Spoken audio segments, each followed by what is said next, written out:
Hey all, this is 012 Boku coming at you with another movie review, and realize on the screen here my shirt looks kind of whack, but yeah, coming at you guys with another movie review, and this time I'm bringing you the last of the original of the Die Hard trilogy, where it ended before we get to Live Fear Die Hard many years later, but I'm bringing you, this. Die Hard with a Vengeance. Also starring Jeremy Irons and Samuel L. Jackson. And this is the last of the original trilogy. And also, if you're a DVD buyer, the last of the original special feature, special edition Fox versions. Which are, again, still my favorite because it came in an awesome fucking box set. But it's the last of the original ones that they did. And this was, if I'm not mistaken, 1995, so several years after the first two movies. And this one basically starts off with a mad bomber called Simon. And Simon wants him here, Bruce Willis's attention, John McClane's attention, saying that he wants to deal with him, the cops in his precinct, because John McClane is back in New York, and he is once again estranged from his wife, Holly McClane, Bonnie Bedelia, who is not in this movie. So, I don't know, I forget what happened. I don't remember in the audio commentary or special features that they ever mentioned what happens, but they didn't bring back Holly McClane for this movie for whatever reason, or his kids, and but we know that there's some trouble because John McClane's captain asks him when they find John McClane to pick him up. John McClane's all drunk and out of it, he's not really good and things like that. And what happens is where, he's thrust into this battle with this Simon guy, trying to play Simon's games to beat these bombs, because if John McClane doesn't play them, Simon's going to basically let off all these bombs and cause chaos in New York. So, John McClane goes throughout this movie trying to stop this bad bomber, trying to find out what's really going on. And as I'll get to it in mere moments here, there is a way bigger issue other than a mad bomber on the loose in New York. And, John McClane, up to his old tricks, he's got his wisecrackiness to him, his, nonchalant attitude sometimes. He's got, great humor. He handles himself well, and every situation despite himself, and little does he know, he sort of plays into the villain's hands in this movie, but it's out of his control. He can't do too much about it, so he's sort of just along for the ride, and more importantly, just being toyed with by the Simon. But Bruce Willis, amazing again in this role. He is fantastic. Again, a lot of fun. He still has his hair, which I love, because, like I said, I don't know what it is. I like Bruce Willis when he has hair. I have no idea why. I just think Bruce Willis looks good when he has hair. That's just me. He looks good bald, too. Don't get me wrong. He looks good bald as well, but Bruce Willis looks good when he has hair. And, I mean, hey, talk about a sex icon during the 80s and 90s, right? Sorry, guys. Moment here.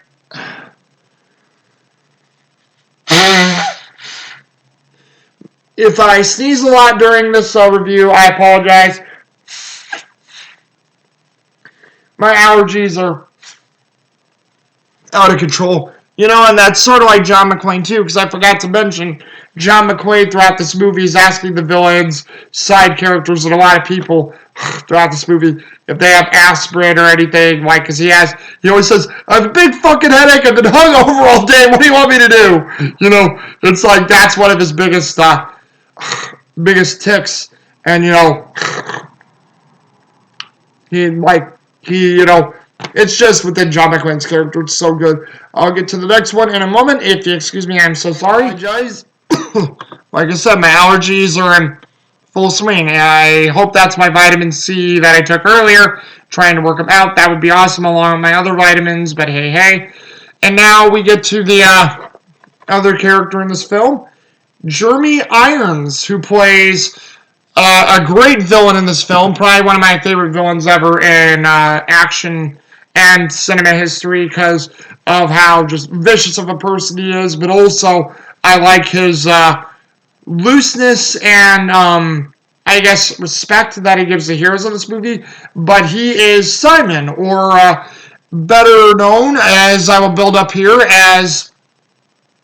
If you guys have seen the film, I'll give you a couple seconds to act. I'll just imagine that you can hear me. 3, 2, 1. Simon Gruber. He is, his full name is Simon Peter Gruber. I won't call him that. I'll just call him Simon or Simon Gruber. But he is Hans Gruber's brother. To which, I guess, they never fully say it in this movie that he's out for, vengeance against his brother, but I guess Simon Gruber does make it a little personal, because, there is a part where he captures John McClane and the character that Bruce Willis is with, Zeus, so he captures John McClane and Zeus, and he's like, John McClane, to just sort of stir the pot on purpose with Simon goes, your brother was an asshole, and Hans Gruber, or Simon Gruber's like, oh, no, you're right. My brother was an asshole. So he actually literally agrees with that. And it's really funny. But you never fully know if. What the heck? Okay, I hope that's not going to be a problem. I saw my camera freeze and I'm like, why did that happen?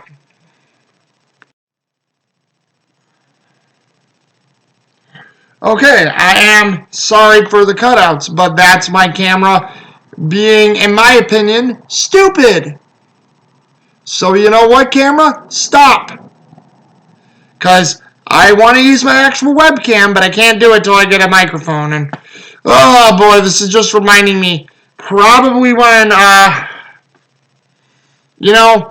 was one wrestling DVD I wanted to buy. I'll tell you guys on a side note here. I think I'm going to say the heck with that, and I'm going to go online or see how much they are, maybe online at Target, and I'm buying myself a web microphone. I definitely need better setups, because using the stuff on my computer is not fully helping. I need a better webcam, and I could probably put it right up here on my desk, and yeah, maybe a little harder, but I'll try to angle it to where I'm talking to you guys. If I'm talking to the side, I'll angle my chair better or something, but I need a better way to talk to you guys, because holy crap, this is getting annoying and stupid. Sorry, I don't mean to go on this side tangent, but my camera just froze up, and I'm just staring at you guys, and if I'm looking at you with a pissed off face, it's not at you guys, it's at this friggin' camera of mine, because I'm tired of Britzy videos that you give me twice! Technology works when you want it, not when you need it. But anyway, getting back to Simon and Jeremy Irons' role. We never know if it's clearly about vengeance, but I know it's like a personal thing for Simon Gruber anyway. Jeremy Irons plays that well, and he has a lot of fun. There's actually a part where Simon Gruber is talking with Zeus and with John McClane at a trash can to find the first bomb, and what happens is there's like a where he's Simon Gruber's trying to call the payphone where they're at. There's this fat lady on the phone saying, hey, John McClane's trying to get the lady off the phone. And then all of a sudden, Zeus just goes, "Hey, lady, police business. Hang up the damn phone." He hangs up the phone. The lady walks away disgusted. John McClane's like, "I'm sorry, ma'am. I think you can find a phone like later down." John McClane's a bit pissed off at Zeus, and Zeus Carver's like, I could get used to this. And it's like, hey, because I guess it's like that thrill of empowerment that Zeus Carver has for a little bit throughout this movie, but what we see though is that we see Simon Gruber call, and Simon Gruber calls, what took you so long to get up the phone? And then I forget the excuse that John McClane gives him. I forget what he says exactly, but I always remember what Simon Gruber says next. And he's like, "Well, you could have just told me that there was a fat lady on the phone for about a minute or two, and it took you a while to get her off." And that's when John McClane goes, "Oh crap, he's watching us." And I think Zeus heard it too, because Zeus is looking around, and they're trying I forget the riddle that because it was like something with 7 wives and seven cats or something like that. But there was 7 of 7 of something, and Simon tells him this riddle, and they hang up the phone. John McClane and Zeus struggle with the riddle. Zeus is actually good with riddles, so he actually helps McClane figure it out. And McClane and him call back, and all of a sudden, I don't know if Simon was playing with them or if they really were late or if it was a minute. Oh yeah, they were a minute late. But I think Simon was playing with them, and then all of a sudden, he's like saying, there's a bomb that's going to go off, and both Zeus and John McClane think it's in the trash can, so they basically go, flying, and, they duck for cover, and then I never noticed this earlier. I think I noticed this one of the last 2 times I watched this movie, was that you literally hear Zeus, or not Zeus, you hear Simon Gruber go, boom! He literally makes a boom sound over the radio, over the phone, and they both dodge, and everybody's looking at him. I think one guy hands Zeus some money, and another guy tells John McClane, welcome to New York, because I guess that's expected in New York, bomb threats and whatnot. But what happens is there's this epic laugh by Jeremy Irons and Simon Gruber, where he's just like, where he's loving how scared they were, and he's getting a thrill out of it. And John McClane and Zeus Carver, ticked off. They're not happy. And what happens is I think that Zeus tells them, or not Zeus, Simon tells them where the next bomb is going to be. So John McClane and Zeus Carver, in this awesome chase around the city and through Central Park, try to, get to this bomb. John McClane and Zeus Carver actually split up at one point. John McClane finds a grate near the sewer system, or sewer subway system, to get onto the train. He gets on, I think, the top of the train, and gets in through a back door or window, I forget which, but he gets on the train. Zeus is trying to get to the train station where they have to be there for his riddle. And what happens is you have John McClane get on the train. He's searching for it. He finds the bomb, and these bombs are like a chemical mixture where you mix the 2 chemicals, it causes the explosion. And John McClane has the bomb, and he's trying to get people to the front of the car so they're not with him in the back of the car in case there's an explosion. And what happens is while he's there, Zeus gets to the phone to where there is a businessman on the phone, and I think Zeus gets the businessman off the phone, and he basically hangs up the phone, and he's about to pick it up as the phone's ringing, and I forget, there's this young cop in the subway system who's having Zeus try to raise his hands, and trying to keep him at bay, but Zeus is I gotta answer this phone. If you don't let me answer it, if you want to stop me, shoot me, but I have to answer this phone. So Zeus picks up the phone. The cop is still frightened and scared, doesn't know exactly what's going on. All I know is he looks at Zeus, who tried to harm this one man so he could get to the phone. I mean, Zeus didn't hurt him too bad. I think he just like threw him out of the way, or I don't know if he threw him or punched him. I forget which, but all I know is that caused a bit of a panic. Zeus picks up the phone, and Zeus is like, I'm here. And Simon Gruber's like, and McLean? Oh, he'll be here in a minute. Yeah, out of shape he is. And I'm sorry, the rules apply to both of you. This is a non-compliance. Goodbye. And then Simon hangs up the phone. The bomb mixture starts to fill. John McClane breaks, I think, one of the back doors, tosses the bomb out of the window. The bomb is so huge, though, that it explodes hugely in the subway system, and, it sends the train flying and, off the tracks to where the train is, going into almost civilians on the rail. It's like going over the subway stop, part of the train flips over. And what's cool about that scene is they actually did that scene practically. Yeah, it's 95 and CGI was starting to be a little bit of a thing in movies, but they did that practically to where they built a life-size set model subway train, and to where they could flip the train over and do what they needed to do with the actors inside the train, as well as the actors on set and the stunt doubles and extras playing on the side. It was really nicely done. But what we learn is that after that, John McClane survived. Zeus is okay. They're all having a good laugh at this. And then they get stopped after they're trying to figure everything out. When they're back with the other cops, they're trying to figure out stuff with the FBI. And the FBI is telling Zeus and John McClane that, do you know this man? Have you ever known him? Have you ever seen any of these people and had interactions?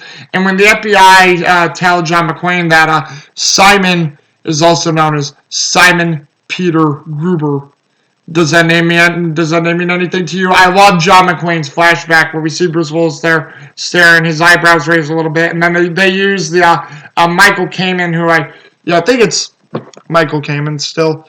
Let's see here who did. Yep, music by Michael Kamen. So Michael Kamen plays the original score from when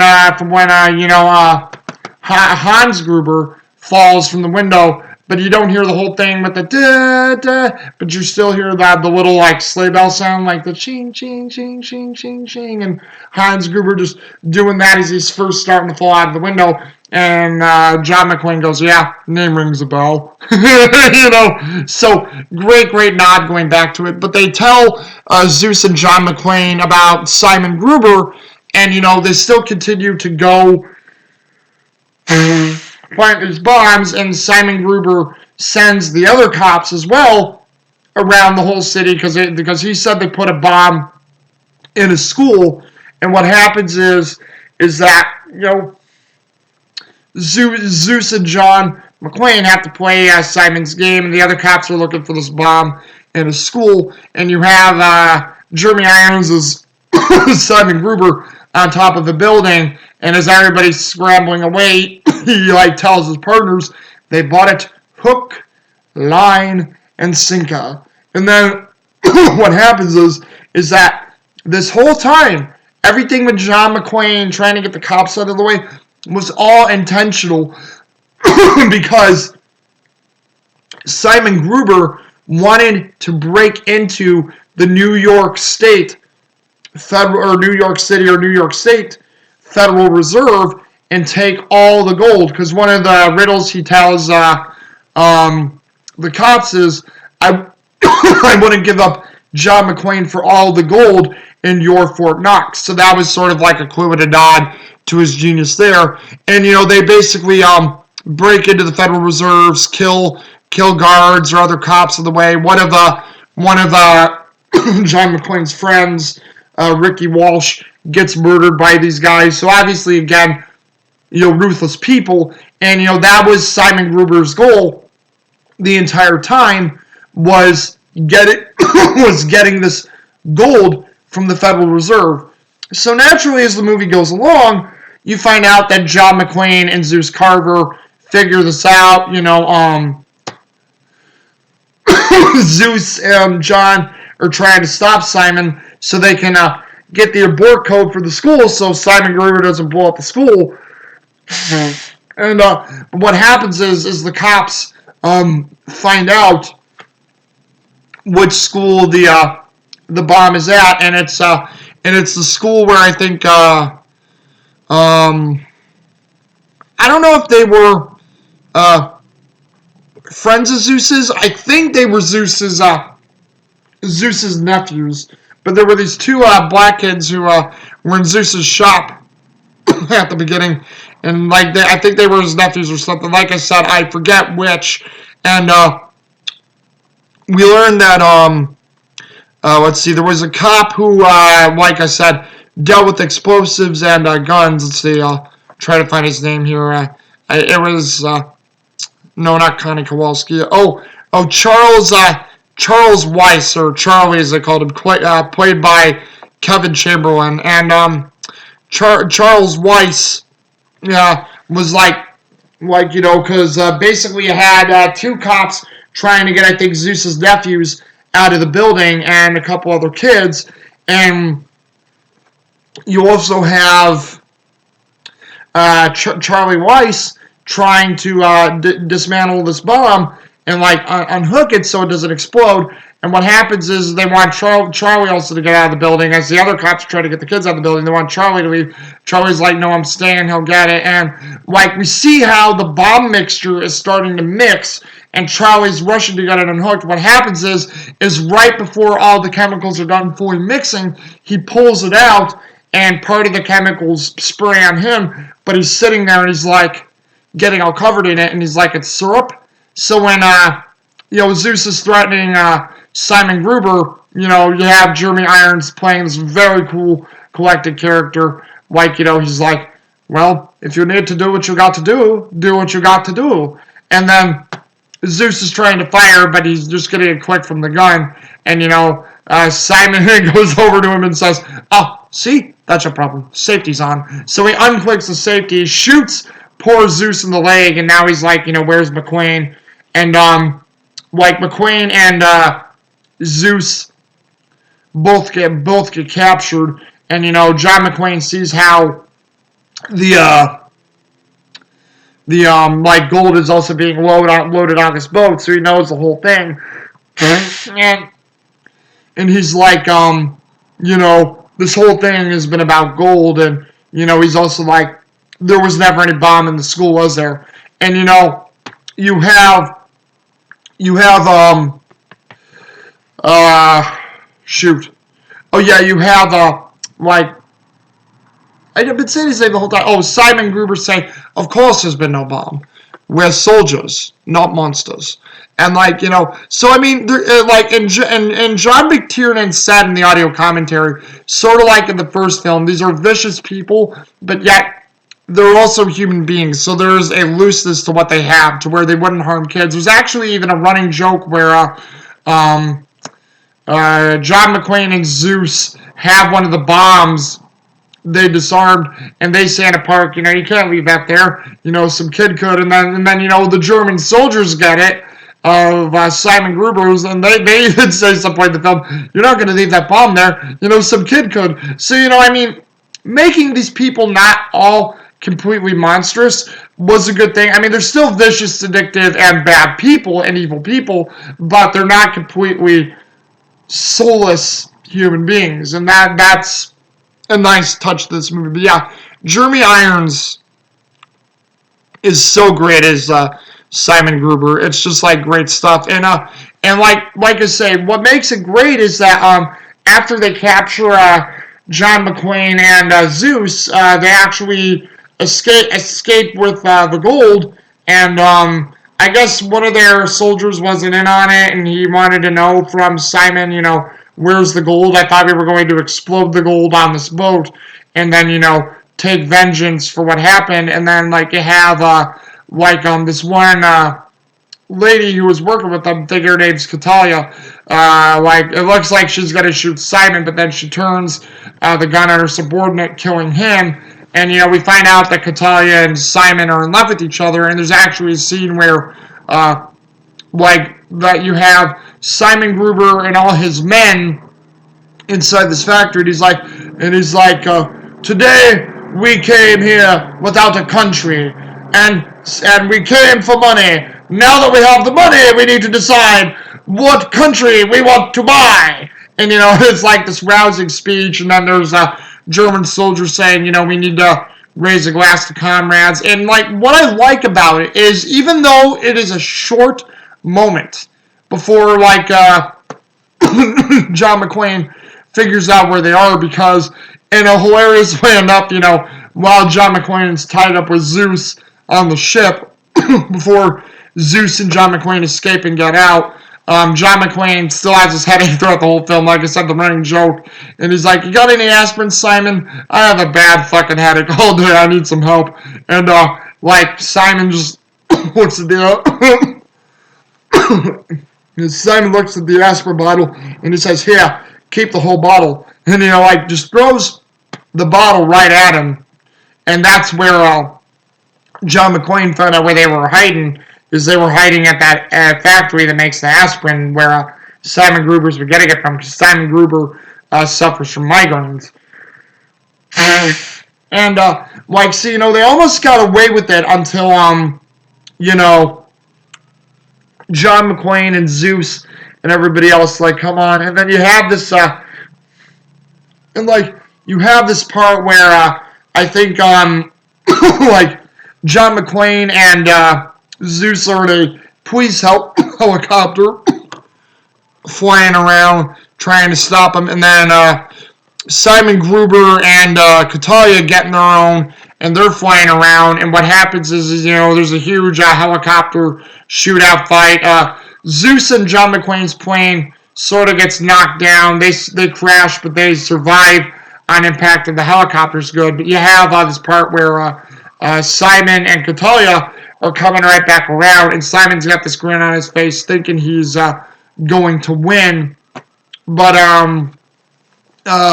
what I love is that you got this part where John McClane I think shoots one of the electrical wires, and the helicopter gets caught in it, and the classic yippee-ki-yay, motherfucker, they both go down getting killed. So, it was a great death for those two. There's a better one in a deleted scene where, again, Simon Gruber gets completely away.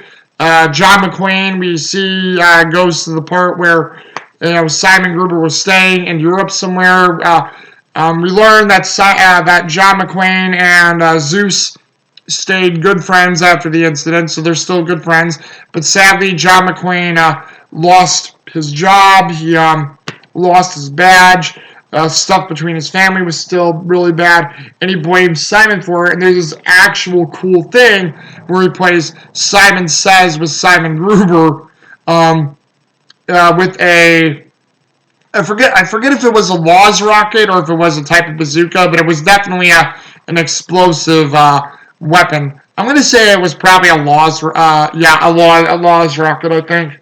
And you have Simon and John just doing all these things. John's cool and collected. Simon was collected and cool at first, but then he gets fearful of this thing. It was a great deleted scene and interaction with Bruce Willis and Jeremy Irons. Jeremy Irons is phenomenal in this movie. He was a great Simon Gruber. This is why I spent a good portion, practically almost a whole half hour, just telling you about it, because he was so instrumental in this movie that it was brilliant. It really was a great role, and I love it tremendously. Jeremy Irons is awesome. I've always found him to be a good actor in general. Scar and Lion King. I'll admit he does make a pretty damn good Alfred in the new Batman movies, even though I think the new Batman movies are still flipping trash, but he makes a good Alfred. So there's a lot of, great stuff that, Jeremy Irons has done, and I respect that guy a lot as an actor. And then there is Samuel L. Jackson, who again plays Zeus Carver, who I think it's in, I forget if it's in the Bronx or in Harlem, New York, where it starts out. And what happens is you have John McClane, where Simon wants him. He wants him to get dropped off in this shady part of New York where there's gangs and everything else, and plus it's a fully like African American black neighborhood for the most part, and you see John McClane where he has to wear the sign. I mean, there's a pistol taped to his back, but he's wearing the sign that says I won't say it because I don't like the word, but it's like I hate N-word, and all that stuff. And Zeus basically sees this, and I think he tells his nephews at first before they leave to call the cops because he's like, there's going to be a white man. Yeah, I think it's Harlem where they're at. He's like, there's going to be a white man murdered in Harlem, and so Zeus goes out to try to talk to John McClane, and Samuel Jackson in his classic way basically just like uses his mannerisms to try to talk to him, but he says, hey, look, I don't know what's wrong with you, if you're crazy, if you got a death wish, but you have got to remove that sign, or, you were going to have a very bad day. And I think John McClane says, hey, no worry, pal, I've already been having a bad day to begin with. And, let's see, I think I can show you a picture of Zeus. The reason I didn't bring this back up is because there's no pictures, sadly, of Simon Gruber, but Zeus is... That one's a lot better. I know that's the one where they're tied up together in the ship, but that is... I know you guys can't tell it. I'm sorry about that. I know that glare is terrible, but that's Samuel L. Jackson as Zeus right there. And I'll say this again, too. I like Samuel L. Jackson when he has hair. I really do like him when he has hair in his films. But I will say this, though. Samuel L. Jackson, I think, is an actor who does look better bald. But but you have like him trying to convince John to take out the sign. What happens is there's these guys. I don't know if they're gangbangers or they're just a group of like young black teenagers, but they come together and they start saying, hey Zeus, is this nut with you? What are you doing with this guy? And he's like, no, he's not with me. I'm trying to help him. He's crazy. And like John starts saying, yeah, I'm crazy. I want to see my dead Aunt Phyllis or whatever. It's like that. So he's like lamely making up these excuses about him being a nut and dancing around. And then these guys end up beating on John McClane. They beat him down. They beat him down so bad that the sign comes loose. And John McClane, or Zeus Carver, sees the pistol on John McClane's back as he's beaten down. And as John McClane is in a beaten down mess, you have Zeus take the pistol off. And he's like, you can see he's freaked out where he doesn't want to do this, but he's telling all the black guys to, back the fuck off, get away, stop beating on this guy. I will do something about this. And then both John McClane and Zeus Carver hail a cab, and the cab's taken off to where the group of guys is like I think throwing things at the cab and like breaking part of the windows and stuff. And then the cab driver's like freaking out driving away, and like Zeus is pointing the gun at the cab driver, and John McClane takes the gun back, and they get back to the police precinct where they learn everything. And I forgot too, while Zeus was protecting John McClane, Zeus gets cut with a knife by one of the guys. And they're back at the police precinct. John McClane's being tended to with his injuries, Zeus with his. Simon Gruber calls again, and like he calls Zeus Carver the Good Samaritan, and he's like, oh, well, since you had to get involved, I want you to play part of these games too. And Zeus Carver declines because he's like, hey, that bomb was nowhere near my part of town. I don't need to worry about this. This is white guy problems. So yeah, there's racist things in this movie, but once again, part of life. And I didn't mind it. It didn't bother me as much because we still do that now where people tend to their own neighborhoods and they don't give a crap about certain other neighborhoods. And that still happens now. But I mean, hey, that's a part of life and what it represents. So it didn't bother me as much. But what happens is Zeus is trying to walk away. John McClane is saying, You know that bomb that blew up earlier today? Because at the start of the movie, that's what Simon does. Simon blows up, I think, a shopping center area in New York where he blows up a shop that causes mass panic in New York. And he's like, we found a second bomb. And he's like, where'd you think we found it? And Zeus pauses, and basically John McClane's like, yep, you got that right, Zeus. It was right in your own neighborhood. So he basically tricks Zeus into joining him because that second bomb they found was nowhere in the vicinity of Zeus's neighborhood, but he tricks him on it, and he gets him to join with him because John McClane literally says to Zeus, you don't need me, but I need you. We have to do this. So they form a buddy tandem to where Zeus at first thinks John McClane is completely crazy, nuts. He wants nothing to do with this. But then as the movie goes along, they form a good friendship with each other.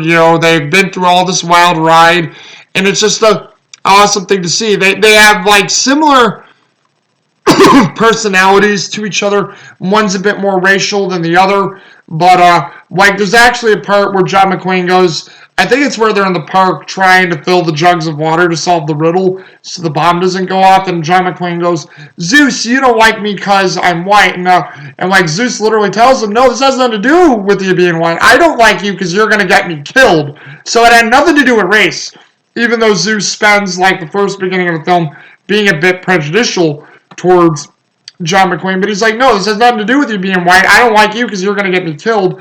But like I said, regardless of those things, these two guys form a great relationship. They figure certain things out together. They help each other out, and it's like, it's a good buddy tandem that none of the diehards fully had. I mean, yes, there was Al Powell and stuff like that, but it was sort of like outside figures looking in and things like that. Same thing with Die Hard 2 with certain allies that they had, outside figures looking in. But like Samuel L. Jackson was in the thick of what Bruce Willis, John McClane was doing throughout this entire film. So I'd say it's like a buddy cop, reluctant civilian movie, and it works out really well. And Samuel L. Jackson played the role really good. I really like Samuel L. Jackson in this movie too.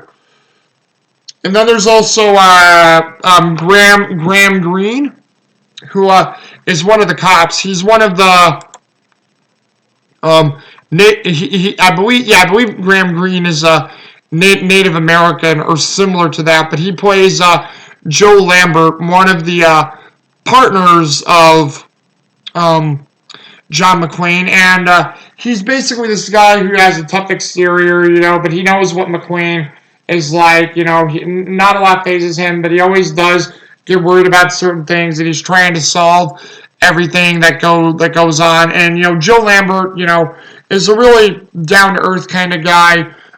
When the bomb gets found in the school that Zeus's nephews are at, like Joe Lambert leads the thing with his partner Kowalski.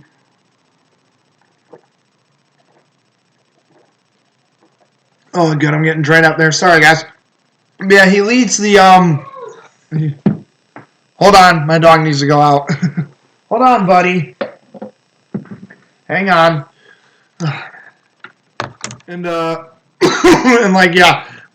he's helping the kids and teachers organize what's going on, and they're doing what they need to do. And when Zeus's nephews and everything get left behind in the school, what happens is he goes back in there with his partner, and they risk their lives to get these kids out, even regardless of something bad happening. So it's a nice role for them to be in, because that's what I love about this film. There's a nice cop coordinated effort, because see, folks, not all cops can be bad people. They can be good people too. I wanted to throw that jab in there because I know there are crooked cops, but I think cops have come under a very unfair treatment in the last several years. Let's see here, and sorry, I've been doing this a lot.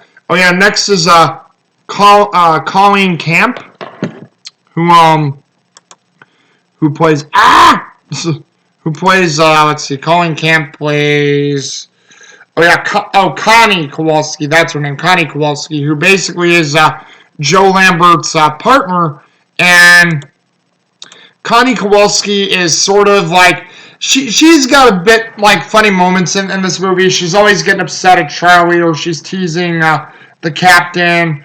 And like, she works well with her partner, Jill Lambert and Graham Greene. They've got a good chemistry together in this film. And she's the same thing, and she's almost like the voice of the audience in this movie, like playing out her feelings, because she has like these curious but yet fearful attitudes sometimes in the movie, and yet she wants to get her hands dirty, like I think we would, because we would love to end all this things in there. So Colleen Camp plays a nice audience type of cop role, but yeah, we can see how Connie Kowalski wants to do her duty. Like I said, when she's trying to help Jill Lambert, her partner, with Zeus's nephews, she's doing what they can to coordinate the kids, help the kids who are stuck, and make sure this bomb doesn't go off at the school. So again, nice role for Colleen Camp as well. And then there also is Larry Brigman, who plays... Oh, don't know why I did there. Should have looked on here first. Yeah, Larry Brigman, who plays Captain Arthur Cobb. Give me another moment. I think my dog has to come in. Again, guys, oh man, there's gotta be some editing in this one, isn't there? But Larry Brigman plays Arthur Cobb, who is the captain of John McClane in this one. And Larry Brigman has this attitude of playing Arthur Cobb as this he's fearful. He doesn't want Simon to set up any more bombs, but he knows John McClane has to do this. He's sort of he even tries to help out John McClane, basically saying his sometimes personal feeling of John McClane, saying, John McClane's a nobody, he's a drunk, and, he's on suspension. You don't need to deal with this dude or anything, and, he isn't worth your time. And John McClane's like, I know what you're doing. It still sucks to hear you say it, but I know you're just trying to buy time, so I don't blame you for this. But, he comes off as this captain throughout the movie, where he doesn't care, how McClane does things or how he's handled situations and stuff like that. But at the same time, even though he comes off as a jerk, he's got a really good attitude for protecting people. He knows that McClane is the only one who can do this, so he does put trust in McClane. He knows how to trust him. He may not like how he does it, but he knows sometimes he's the only guy to get the job done. And, he gives him, I think, props. I think after Simon Gruber gets away with the gold, he gives him props saying, hey, you and Zeus have nothing to feel sorry over. You guys did your best, but I'm sorry, John. We lost this one. And, he gives props for due. So Larry Brigman plays this, jerkish captain who, but actually, turns out is a pretty straightforward and nice guy, and he respects McClane. He just doesn't like what he does with his policies. And at the same time, I think Arthur Cobb actually gets upset with the FBI, saying, we don't know what's going on here, guys. Let us know what's going on. So he actually lays a bit of the smackdown on the FBI to get them and John McClane more information on what's going on. So, good role for Larry Brigman. And then lastly, on the main character list here, we have Sam Phillips. Sam Phillips plays, again, I always thought this was a guy, but yeah, she plays, not Katalia, Katya. Yeah, she plays Katya, and I forgot what John McTiernan says. I think she was Alexander Godunov, who played Carl in the first movie. I think Katya is a German actor. Sam Phillips is actually a German or Swedish actress who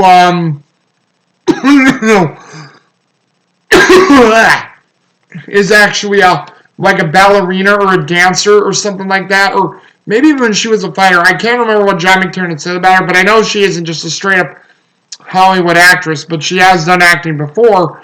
And in this movie, she plays the silent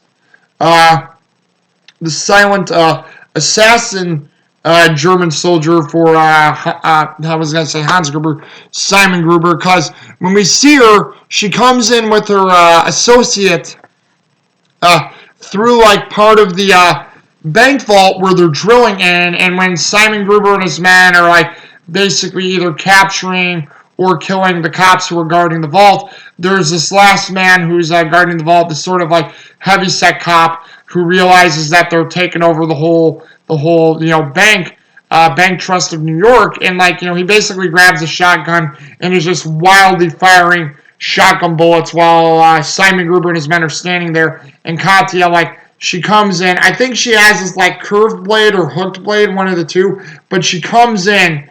I think she cuts the guy right on the back first, or she cuts his throat. I forget well, but she cuts up and cuts him again. Like we see the first two cuts, but then she just psychotically stabs this guy over and over again. So you can tell Katya is nuts. She's definitely not all there, but she keeps cutting this guy over and over again to where you see streaks of blood on the walls, to where Simon Gruber has to come up and grab her by the arm, and she's still cutting this guy up, saying, I think he's dead, my dear.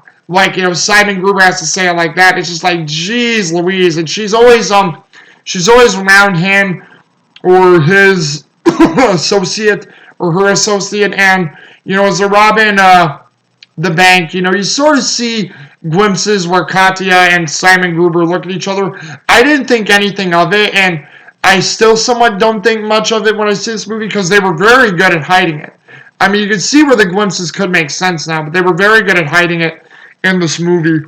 And you find out when Katya kills the associate after they're about to blow up the boat with no gold on the boat, you find out that when they're back at the factory celebrating their victory, you have Katya go upstairs to this office part of the factory, and Simon Gruber follows, and you have Katya sort of tackle him, but they're looking at each other, smiling. It looked like Katya and him were gonna have a fight, but they start kissing and making out and having sex with each other, and it's just like, oh, so they loved each other. So wow, this was a two-way effort from the two in the beginning, and it was like a funny thing, and I'll mention this too because it's mentioned in the alternate ending of this movie, because Katya and Simon Gruber died together in this movie when they get blown up on the power lines in the helicopter they were flying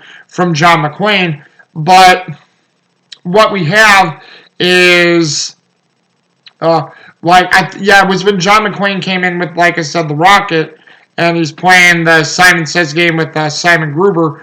He literally asked Simon Gruber, he's like, hey, where's your honey you were with last time? And Simon's like, well, she had her moments and her uses, but I eventually got tired of her. Or I forget if he said she wanted more, and basically Simon admits to killing her, and it's like, wow, again, with the old adage, no honor among thieves. So it's like, again, really cool things with that alternate ending that I wish they sort of kept in. But, it still was a great movie, and Katya was such a freakishly, psychopath, and Sam Phillips played that role to perfection. And all in all, I mean, this film, hockey, give me a moment.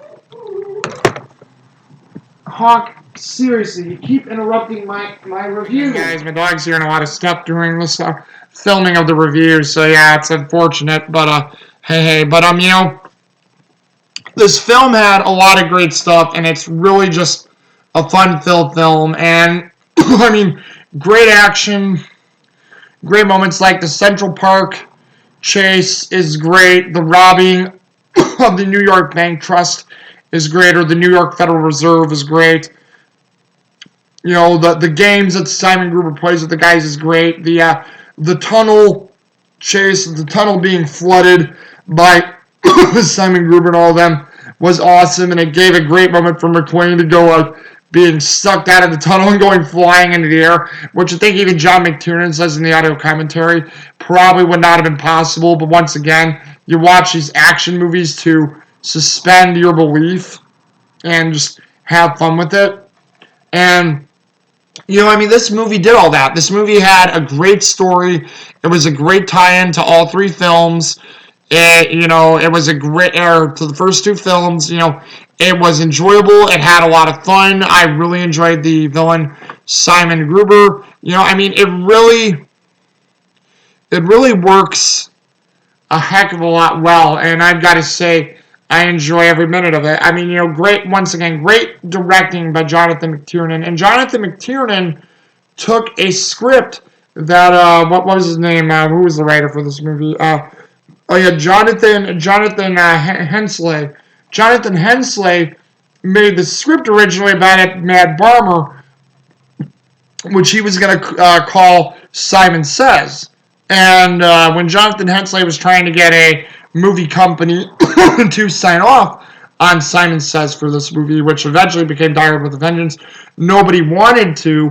And John McTiernan talked to Jonathan Hensley and said, "Hey, I like your script. Your script is good, but if you want, I will do this with your permission if you're okay, because I know there's elements of the story that are different, but if you want, we can rework this story, and we can actually not just make this about a mad bomber named Simon Says.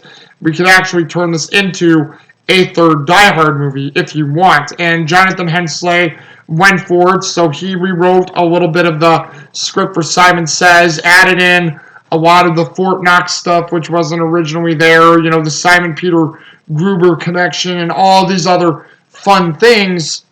And, I mean, it worked, in my opinion, really well. I mean, I think they reworked the script really well to make an awesome third movie. And like I said, this movie is my favorite of the bunch because it was a lot of fun, and I thought the story was really well done. And, great score by Michael Kamen. Michael Kamen did a really good score in this movie. I have to say, when Simon Gruber and his men are robbing the New York Federal Reserve and Trust, I like how you have a rendition of the Saints Come Marching In that he plays in the banks being robbed. It's just such an awesome score to hear, and it just makes you feel like, wow, I can't believe this, because it gives the Saints Come Marching In a very sinister, just feel to it, and it's like you never thought you would hear that, but it's done so well. Michael Kamen does a great score, and the one thing I just realized about this that I always forget and never noticed was the executive producers are Andrew G. Vajna, Buzz Fetchans, and Robert Lawrence. Joel Gordon or Joel Silver and Larry Gordon, the original two producers, had nothing to do with this. I don't know if they were just done with it at the time or if they were doing something else. See, 95? No,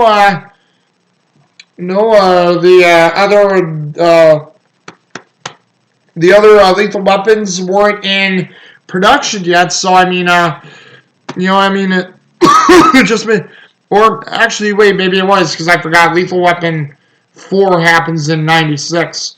So maybe it was. Maybe they were working on that one during the time. But I mean, this is a great film. I mean, I really think this was a good movie. One that was great. Great acting, great characters, great memorable moments.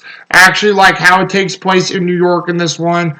I don't mind that Holly McQueen and John McClane were estranged, and they're still estranged throughout the rest of the movie. Now, granted, we see in the fourth one that he renews his relationship with his daughter. We see in the fifth one he renews his relationship with his son. So if they're going to do a sixth one, and if they're going to do a movie about McClane, are they going to get Bonnie Bedelia for this one and have the whole family come together at the end? Because in a way, I thought that's what the fifth one represented, and you didn't need to do any more after that. But apparently, I'm wrong, and they're doing a McClane one. Now, granted, I know John McTiernan is still alive. I don't know if John McTiernan is still a director or if he retired. But if they can get John McTiernan to produce or even direct the McClane movie, thumbs up. Heck, if they can even get Rennie Harlan to do it, thumbs up. Because I'd love to see that personally. And now we'll get really quick to the reviews, because I know they hold a lot of I mean, I think they hold some weight, but I mean, I also love just, like, just ripping on a lot of these.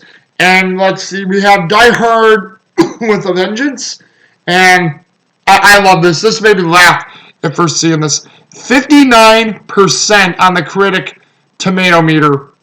I mean, that makes me like laugh and cringe right away, because you have the audience. The audience likes this movie a lot more than the critics, because the audience gave this an 83% rating, which is a high, what they're calling a popcorn rating.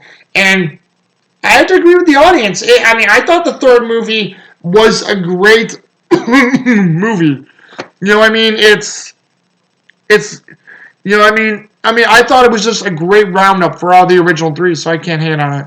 And I will quote to you guys the critic consensus, and I quote right now: Die Hard with a Vengeance benefits from Bruce Willis and Samuel L. Jackson's barbed interplay, but clatters to a bombastic finish and a vain effort to cover the overall lack of fresh ideas. I can agree to that a little bit, because the ending feels a little weird, but not that weird to me. Like I said, I think they said they went with the ending change because they wanted there to be a happier ending, because they thought like John McClane losing everything was sad, even though he gets his vengeance against Simon Gruber at the end. But they wanted it to be a happier ending, and they wanted, I think they said, Zeus Carver to also be a part of that ending as well, since these two were together throughout the entire film. So I liked that idea too. And yes, the interplay between Samuel L. Jackson and Bruce Willis in this movie is excellent. So I agree with that. But to say that the film lacks fresh ideas, the villains winning for a bit, how they got into the New York Federal Reserve, and the whole thing with adding the bombs together as a joke or play by Simon Gruber, I thought that was well done. Again, it's an opinion thing from Rotten Tomatoes here. If I didn't say that already, that this is from Rotten Tomatoes, it is. And, hey, I get it, but, again, folks, action film. If you're trying to find something to make it, feel great, it's an action movie. Can anybody just have fun when they watch these? My God. I cannot wait to read some of the John Wicks and some of the other action films that I have. Now I wish I would have done Pirates of the Caribbean for this and seen how they would have reacted to Pirates of the Caribbean. Let's see here. Alright. Okay, now we're on to the critic reviews for the full thing, and we have... I'll probably read a couple here. We have two fresh ones. We have four. And we have four things, and I'll probably read the two last fresh comments on the bottom. Let's see. I'll start off with this one at the top. This is actually from 2 years ago, from Ian Nathan from Empire Magazine from April 2nd of 2019, and I quote: Die Hard with a Vengeance is better than Die Hard 2, but not as good as the Peerless original. There are a lot of moments that make the original great. I will not deny that. There's a lot of good character moments. There's a lot of good fun. But again, I think all three of the original movies are on par with one another. There are differences, and there are good things that all three have, and there's differences that all three could suffer from differently, but I think all three of the original films link pretty well, but that's just my opinion. So, that's a good way to talk about it, but, I really think that, is that, and poor Die Hard 2, I don't know why too many people shit on Die Hard 2, and I don't know why. Die Hard 2 I thought was a great movie, but, hey, that's me. That's me. Let's see. The first 40 minutes of the movie contain... sorry. This is from Ryan Gilby now of Independent UK. I'm going to say Independent UK Magazine. This is from April 2nd as well of 2019. And the first 40 minutes of the movie contain the most giddy and intoxicating action scenes you'll find in any cinema this summer. Only the first 40 minutes? Did you not see the ending of the movie? What did you think? Did you not see Simon Gruber get away with the gold? Did you not see how they won for a moment? I mean, I thought the interactions on the ship were great. So, did you only like 40 minutes of the movie? I mean, why did you give the first 40 minutes fresh? And this movie has a 2-hour and 8-minute runtime. Did you not like the rest of it? I don't know. I find weird, Ryan Gilby. Weird. But I'm not going to debate that. But I'm glad you gave it a fresh rating. But 40 minutes, that's it. If you want to see what that feels like for me, that's The Force Awakens. Oh, I can't wait to get to the new Star Wars films. Like a couple of the other movies I have that are really. Oh, just wait till we get to friggin' Transformers. Wait till we get to Transformers. Oh my god. I'll be going off on some of the characters and story things there. I mean, holy crap. Oh my god. What in the hell's this? Oh, let's see. This is from Michael Wilmington, Chicago Tribune. Trusted magazine there. From April 2nd, 2019. Sorry. Let's see. And Michael Wilmington quotes, the third installment is so loud, fast, and full of chases that watching it is like being abandoned on the set of a roller coaster tracks. You're definitely not bored, but you're not necessarily pleased. Everything flowed together well. I mean, yeah, there's a lot of chases and there's a lot of things, but there was a reason for it. This film was made to be somewhat of a chase thing. Could you imagine if we had the actual Mad Bomber movie Simon Says? I mean, would there be any other way to possibly do a type of movie like this? Because Die Hard with a Vengeance was practically a chase film. And I didn't mind it. It changed it up. We got to see multiple parts of New York. We got to see a whole lot of different things from it. I thought that's what gave it its fresh perspective, but I was pleased with every bit of it. I had fun. I was entertained. Oh, well. My, oh, my. All right. This is from, oh, God. How the hell did Gene Siskel write? Are you guys saying that Gene Siskel lost his quote from this movie and, quoted on this? Because Gene Siskel has been dead long before April 2nd of 2019. So this must have been something somebody found and reposted 2 years ago, because Gene Siskel has been dead for a lot longer than 2 years. I mean, sorry, rest in peace, Gene Siskel. I mean, Siskel was my favorite out of Siskel and Ebert, but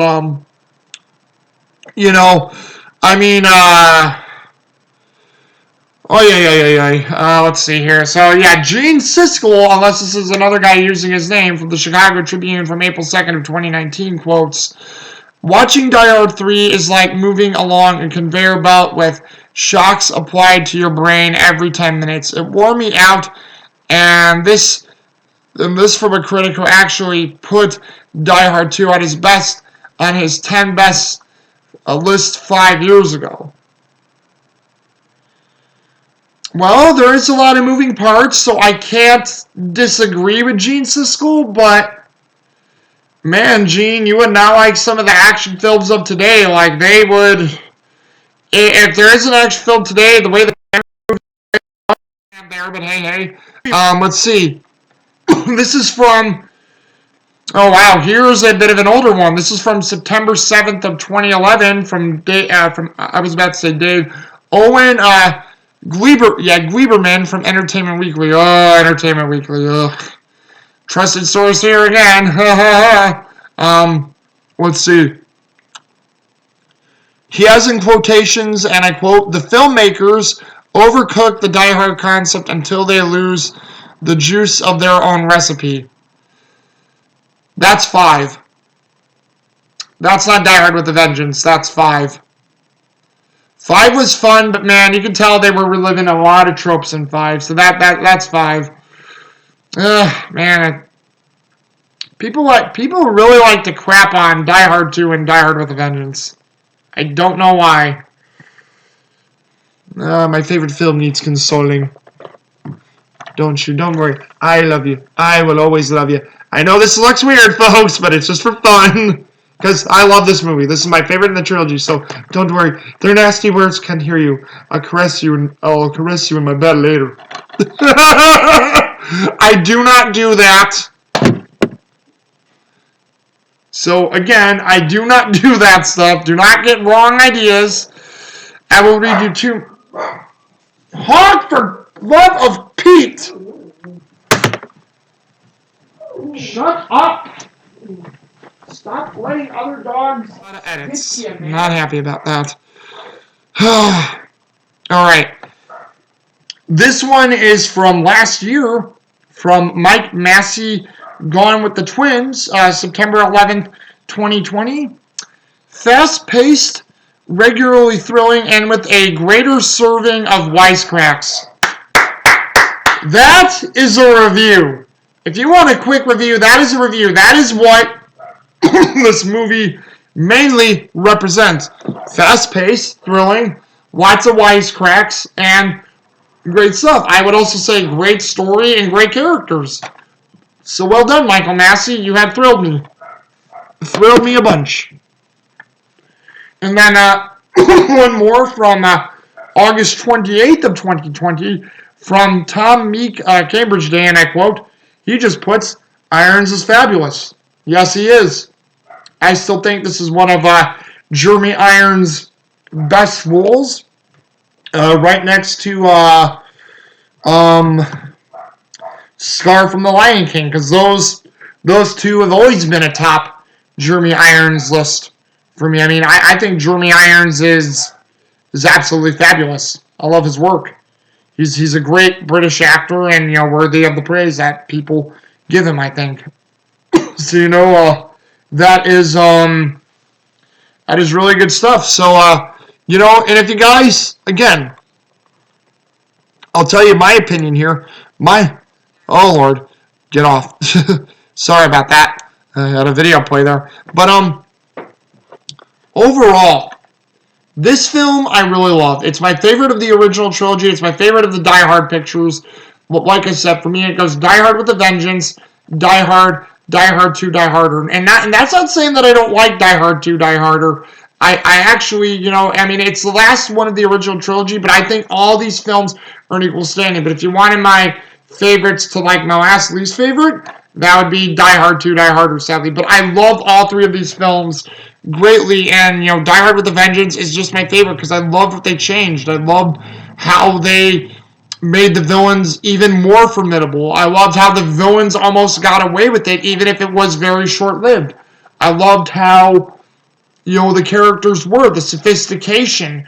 I love how this was practically a gold chase movie for most of it, and a fake and real bomb chase, but and a story of vengeance. Die Hard with a Vengeance in many cases for both John McClane and Simon Gruber. It was really well done. John McTiernan did great work. How they handled Jonathan Hensley's different story and turned it into a Die Hard movie was great work. Yes, they talked about some of the difficulty of it, but you know what? It worked well, and they got a great-ass movie out of this. And I give Die Hard with a Vengeance a 10 out of 10. I liked a lot of things about it. The characters, the effects, the story, just how it resoluted. Like I said, the alternate ending would have been good, but like John McTiernan said, they wanted a bit of a happier ending. They thought that ending, it just for a little bit was too depressing. I will be right there, Hawk. And what do you guys think? Do you like this movie? Is it one of your favorites? Do you think I gush over this movie way too much? Just let me know in the comments. But like I said, I give it a 10 out of 10. And just let me know what you guys think. Because it's always cool. I love hearing people's opinions. Like I said, whether good or bad. And whether how I look at them is up to me, and like whether you guys what you think is up to you for these. So until then, this is 012 Boku coming at you with another movie review. Have fun and be good. And deuces. And finally, always remember, fuck Joe Biden and fuck the establishment.